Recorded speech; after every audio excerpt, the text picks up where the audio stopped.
안녕하세요. 공술사TV입니다. 본 채널은 토목 분야 컨텐츠 채널입니다. 저는 공술사TV의 공술사입니다. 만나서 반갑습니다.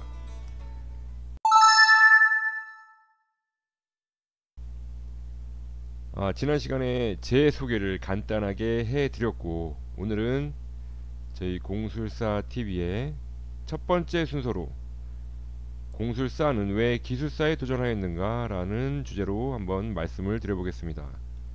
이 내용은 제가 이제 기술사 시험을 도전하게 된 계기와 기술사 시험을 준비하시는 분들에게 이 기술사 시험에 대한 의미 정도를 좀 전달하는 그런 내용으로 한번 말씀을 드려보겠습니다.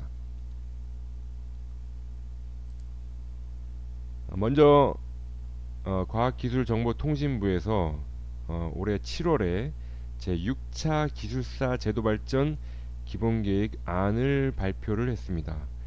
이 내용을 보시면 기술사에 대한 앞으로 운영 방안, 기술사 제도를 어떻게 활용할 것인지 정부의 정책들이 여기서 담겨 있습니다. 시간이 되시는 분들은 한번 다운로드 받으셔가지고 이 기술사 제도에 대한 발전 계획들을 한번 보시는 것도 많은 도움이 될 것입니다. 제가 이 내용을 가져온 이유는 현재 이 기술사 인원이 우리나라의 기술사의 그 인원 수가 얼마나 되는지 한번 말씀을 드리려고 이 내용을 가져왔습니다. 현재 우리나라의 기술사법 제정 이후에 기술사 각 분야가 84개 종목이나 된다고 합니다. 그 84개 종목에서 약 5만 8천 명의 기술사가 배출이 되었고, 그 상위 10개 종목이 있는데 그 중에 토목 시공 분야와 건축 시공 분야가 약 2만 1천여 명, 토목이 1,700여 명, 건축이 400명이 조금 안 되는 숫자로 이렇게 기술사 분야에서 인원이 많이 차지하는 것을 알 수 있습니다. 그만큼 이 시공 분야의 자격증을 취득하신 분들이 좀 많은 편이라는 얘기입니다. 자, 그럼 토목 시공 기술사 시험에 대해서 한번 알아보겠습니다. 토목 시공 기술사에 대한 자세한 그 시험 내용, 뭐 정보라든지 이 우대 현황, 뭐 이런 내용들은 그 한국산업인력공단 홈페이지에 들어가시면 그 시험에 대한 자세한 정보는 확인하실 수가 있습니다. 단지 저는 이제 요 토목 시공 기술사가 어떤 자격이냐 그 내용을 좀 말씀드리려고 요 화면을 캡처해 왔습니다. 자, 여기 보시면 이제 전문적인 지식, 풍부한 실무 기술, 여기도 나오죠. 고도의 전문 지식, 실무 경험. 결국 이 기술사 시험은 현장에서 어떤 경험한 그 기술에 대한 내용이 반드시 베이스에 이제 깔려 있어야 됩니다. 지금 일단은 우리 그 현장에 보시면은 이제 많은 분들이 이제 회사를 다니면서 경력을 이제 쌓아가고 있습니다. 자, 일단 실무 기술이 베이스가 되고 거기에다가 이제 전문적인 지식, 전문적인 고도의 지식을 입혀서 그 두 지식과 경험을 이제 믹스를 해서 이 자격증을 이제 취득하게 되는 것이죠. 그러니까 결국엔 이 기술사 시험이라는 거는 본인이 가지고 있는 경험을 바탕으로 이 학문적인 지식을 가공을 해서 어떻게 녹아내느냐 하는 이제 그런 시험이 되겠습니다. 그래서 이제 그런 시험에 대한 얘기는 차후에 좀 더 자세하게 한번 다뤄보는 그런 시간을 갖도록 하겠습니다.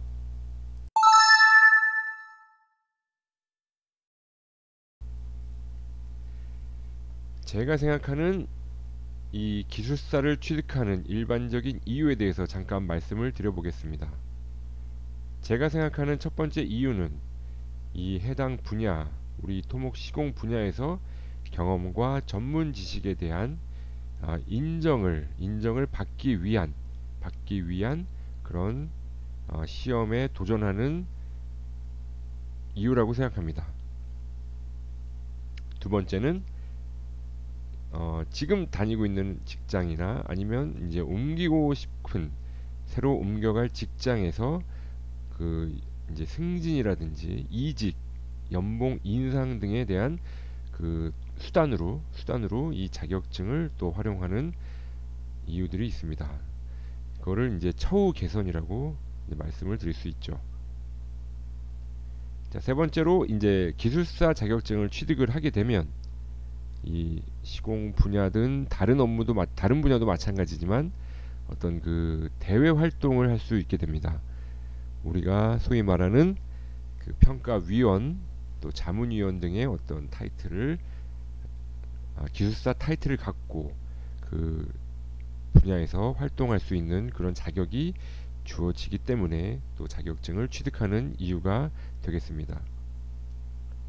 또 마지막으로 이제 우리가 비즈니스, 우리 업무 중에 이 기술사 타이틀을 활용해서 또 업무를 하는 경우도 많이 있습니다. 자, 그렇다면 공술사는 왜 기술사를 취득했는가? 첫 번째 이유는 저도 이제 뭐 아까 말씀드린 바와 같이 비즈니스를 위해서 취득을 했습니다. 현장에서 일을 하고 뭐 업무적으로 대외적으로 이렇게 협의를 하거나 사람들을 만나면서 어떤 나를 알리기 위해서 그런 저의 어떤 이미지를 좀 기술자적으로 알리기 위해서, 비즈니스를 위해서 저도 처음에 시험에 도전하게 된 이유가 가장 크다고 할 수 있습니다. 이 발주자는 이제 예산을 집행하는 기관, 우리가 이제 목적물을 이렇게 만들고 싶으니 이 예산과 이 기간 동안 우리가 원하는 이런 사업을 해 달라라고 직접 발주를 하는 기관, 보통 이제 공공기관이 되겠죠. 그리고 이 시공사는 이 발주자가 발주한 이 목적물을 만들 수 있는 능력을 갖고 있는 회사, 이 발주자가 내놓은 이 목적물에 대한 이 사업 성격이 뭐냐에 따라서 시공사도 이 분야가 많이 나눠집니다. 예를 들면 뭐 토목, 구조, 조경, 뭐 산림, 뭐 이런 이제 다양한 분야의 시공회사들이 이 발주자가 공고한 이 사업에 대한 내용을 보고 이 사업의 입찰에 참여를 하게 됩니다. 그러면은 이제 정해진 그 입찰 방식에 따라서 이 적격자를 선정을 하고, 그 적격자가 선정이 되면 이 발주처와 시공사는 이 도급 계약을 맺게 되는 것입니다. 도급 계약을 맺어서 그 약속된 날짜 동안 시공사가 이 발주자에게 이 목적물을 만들어서 인도를 하게 됩니다. 이제 그거를 이제 준공이라고 하죠. 그래서 사업의 이 착공과 준공을 이 시공사와 발주자의 관계 속에서 어떤 건설의 행정이 일어나는 일련의 과정이 생기게 됩니다. 그러면 이 건설사업관리단은 발주자를 대신해서 이 사업에 대한 일정이라든지 이 사업에 들어가는 예산, 그리고 또 민원사항들, 또 시공사의 어떤 그 공법, 이런 것들에 대해서 이 발주자가 직접적으로 관리할 수 있는 능력이 안 되기 때문에 건설사업관리단이 이 사업에 대해서 발주자를 대신한 건설사업 관리를 해주는 조직이 되겠습니다. 그래서 이제 보통의 일반적인 어느 정도 규모 이상의 사업은 이러한 시공사와 발주자와 건설사업관리단이라는 이런 조직을 구성을 해서 사업을 착공부터 준공까지 문제가 없도록 같이 하나의 목표를 갖고 사업을 추진하게 되는 것입니다. 이런 조직 안에서 이분들과 어쨌든 일을 할 때 같은 그 전문가의 입장에서 목적물을 만들고 이 사업에 대한 관리를 하기 위해서 저도 토목시공 기술사를 취득을 하게 된 거죠.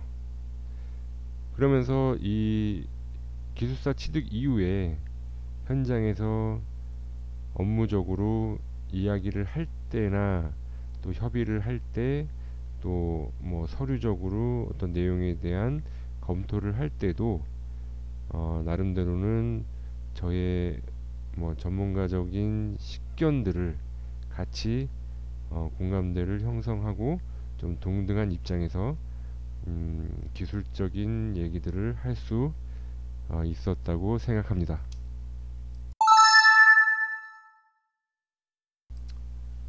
그리고 또 하나의 이유, 공수사가 왜 기술사를 취득했는가. 두 번째는 이제 나의 것을 하기 위해서라고 또 말씀을 드리겠습니다.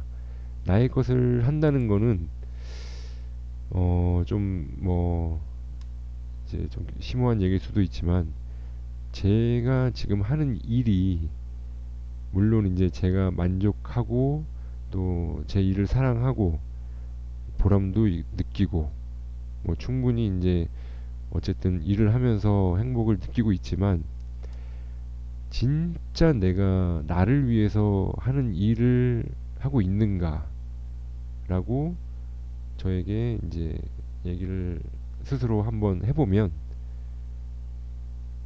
내가 하고 싶어하는 일을 하고 사는가 라고 물어봤을 때 솔직히 그냥 일이니까 하고 앞으로도 이 일을 그냥 쭉 해야 되니까 한다라는 그런 좀 생각들을 하면서 일을 하는 그런 생각들이 있습니다.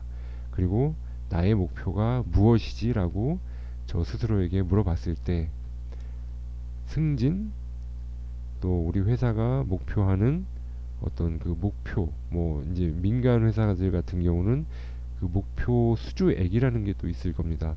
회사가 연초에 세웠던 그 목표 수주액 달성하는 게 이게 나의 목표가 맞는 것인가? 또 그 목표를 달성하고 나면은 과연 나는 진짜 행복했던가? 또 행복할까? 그리고 그 목표를 성취하고 또 다른 목표가 주어지면 그 목표는 정말 내가 달성하고 싶었던 목표가 맞는가? 라는 그런 질문들을 하게 되죠.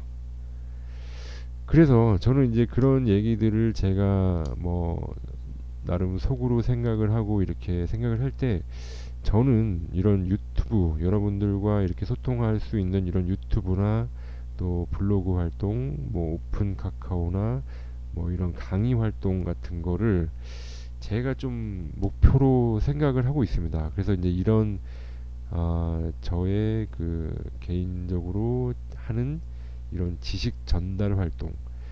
그러니까 뭐 제가 뭐 그렇다고 해서 뭐 상당한 뭐 지식을 가지고 있고 뭐 우리가 소위 말하는 진짜 뭐 어디 가서 자신 있게 뭐 지식을 다 전달할 수 있는 뭐 그런 사람이라고는 제가 생각하지 않습니다. 하지만 저도 나름대로 제가 했던 경험들이 있고 뭐 저만의 어떤 소중한 또 분야, 제가 알고 있는 분야 이런 것들이 뭐 모든 사람에게 다 도움이 될 거라는 생각은 안 합니다. 하지만 일부 꼭 필요하신 분들에게 이런 저의 소중한 체험했던 경험 내용들이나 또 제가 알고 있는 이런 지식을 그러는 전달하는 이런 활동을 하면서 살고 싶은 이제 그런 목표가 저한테는 있는 거죠.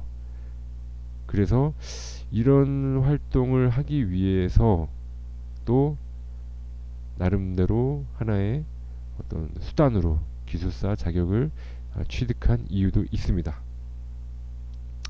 그래서 저는 이 국가기술 자격증이라고 하는 토목 시공기술사를 어떻게 보면은 저의 장비로, 제가 가지고 있는 저의 기본, 저의 소양에서 제가 더 하나 추가적으로 장착을 해서 이렇게 내가 진짜 중심이 돼서 내가 하고 싶은 일을 결정하는 나의 것을 하기 위해서 이 자격증을 취득했다라고 또 하나의 이유를 말씀을 드리겠습니다.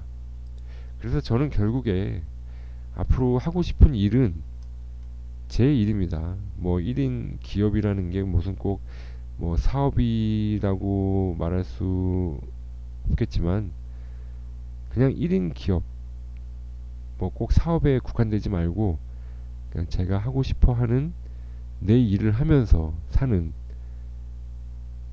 만족감도 좀 큰 그런 일을 할 수 있는 일을 하면서 사는 게 저의 꿈이자 제가 가고자 하는 그런 저의 미래의 방향이라고 말씀을 드리겠습니다. 그래서 어쨌든 뭐 기술사 취득에 대한 많은 얘기들을 앞으로 좀 하게 되겠지만 지금 뭐 공부하시는 많은 분들께서 각자의 그 목표를 갖고 하시는 것들이 다 의미 있는 일이겠죠.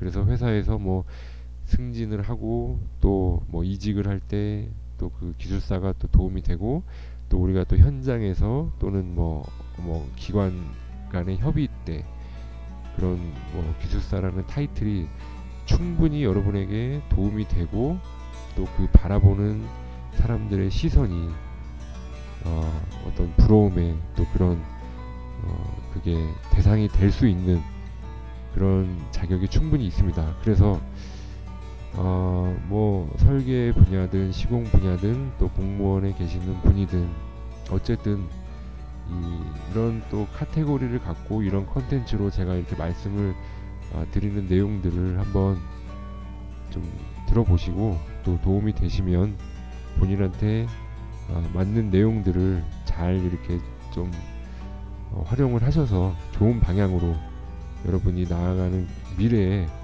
조금이라도 도움이 되는 그런 공술사 방송이 되었으면 좋겠습니다.